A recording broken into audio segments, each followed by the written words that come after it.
I'm your one and only homeboy, Tulani, and welcome to Something to Watch.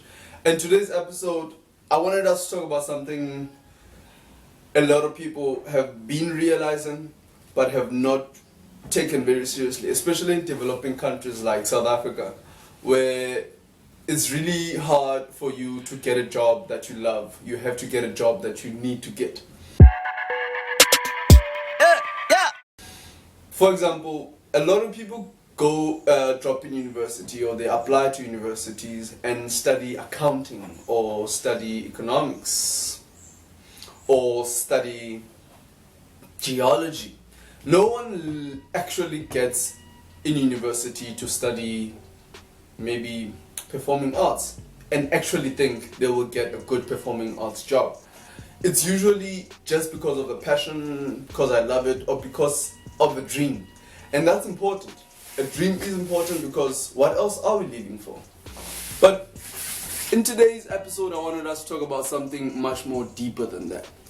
This morning I was watching a Steve Harvey episode where he was interviewing this kid.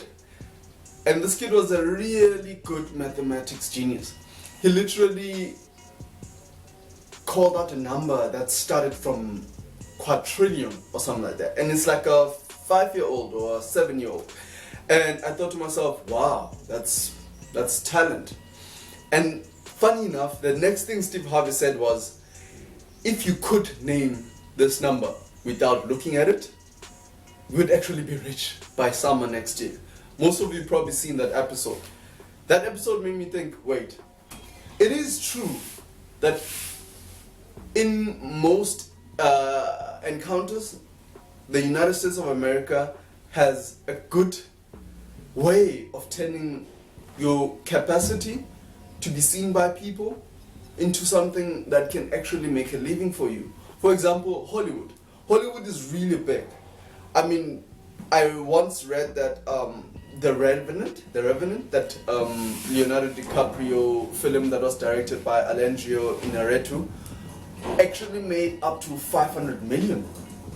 And that was revenue from one film, and it had a cost of, I think, 300 and something thousand.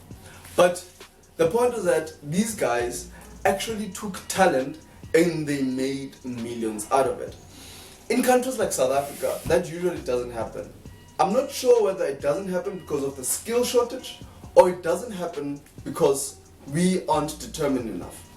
And moreover, this morning I was a friend of mine, Amanda, posted a status on Facebook that why is China everywhere? Do we need China? And I commented and said, well, maybe we do need China because it's supplying resources. And then someone else commented and says, nah man, the only resources they supply are cheap Nike shoes and toys.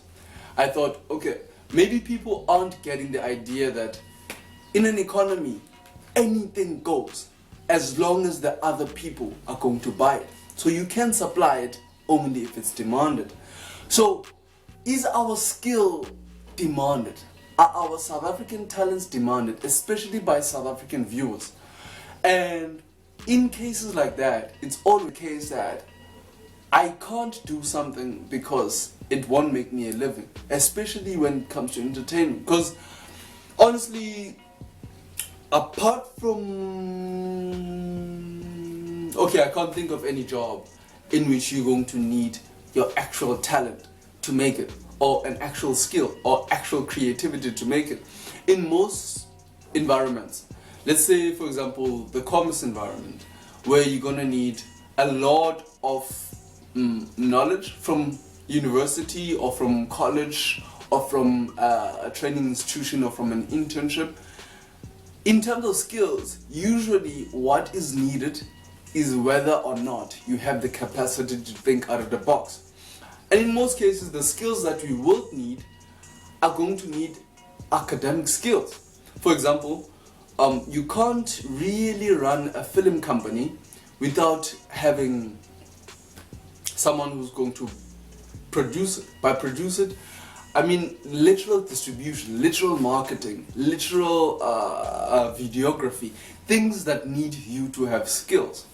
So all of this got me thinking, why haven't we been in a position as South Africans to just make the best of our small capacity? And maybe that financial question is the reason that maybe people aren't up for going to a cinema to watch a Tulani Ntombela film. Maybe people aren't up financially to go to a reliable music warehouse to buy more Artwell's albums. Or we aren't just taking it to that extent. I mean, how did Hollywood end up being the ultimate Hollywood? Because it's entertainment, literally. You're just entertaining people. You're coming there to tell a story, and that story involves accountants, it involves forecasters, it even involves skills that you never thought you would need. Like, there are artists that are involved in the post-production of a film, such as maybe the arts designer, who will literally create cinematography that's amazing, but might not be seen as a general job in South Africa. You do have some sort of market power. As a seller, the market power you have is creating value for your product, and that value is going to make me want to buy that beaded, beautiful Duke, or those beads, the beautiful beads that have a diamond that you produced inside in your house, in your comfort space. But it needs to be good, so good that the next person that's making the same product sort of feels threatened and wants to do better. And the person next to that person needs to also see that person's product and think, oh my god, that's a beautiful Duke. I need to improve my Duke game.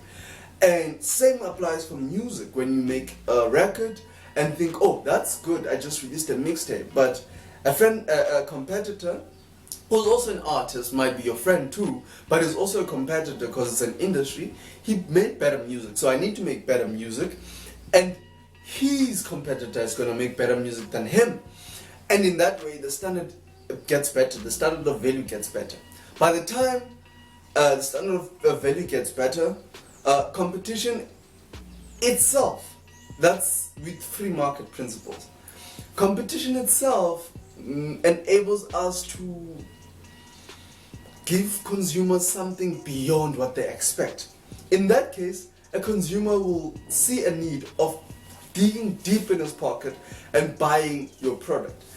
Hence I'm saying, we, a radical individual youth that wants to change the world through fashion, media and filming and photography, we need to start thinking about how our products can be good beyond Hollywood.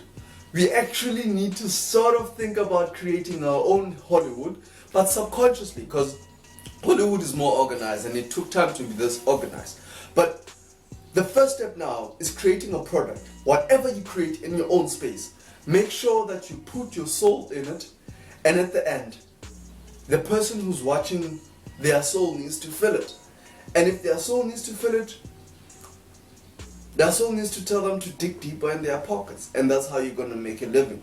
Because after all, you may love your art, but your art will not be useful if it won't make you a living. You're going to end up having to do one of two things. Firstly, you're going to have to go commercial, and a lot of artists don't like going commercial, especially underground artists in South Africa. There is this love for being underground. There's this good passion for not wanting to make a living from your product. But Joey Badass once just released a song, an album, and he has a song called Paper Trail, where he says, money, they say money is the root of all evil, I say money is the root of all people.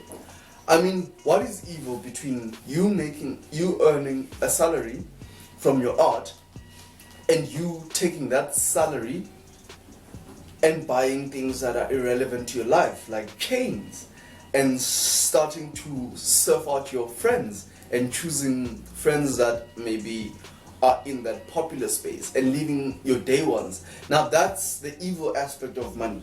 It has nothing to do with how you got it, but what you do with it.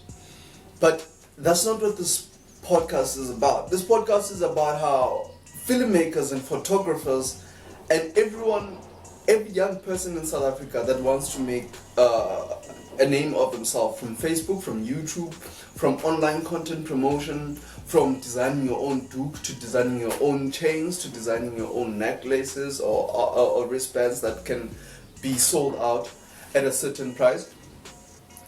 This video is to tell you that the time is now. It's today. If it has to start, it needs to start now.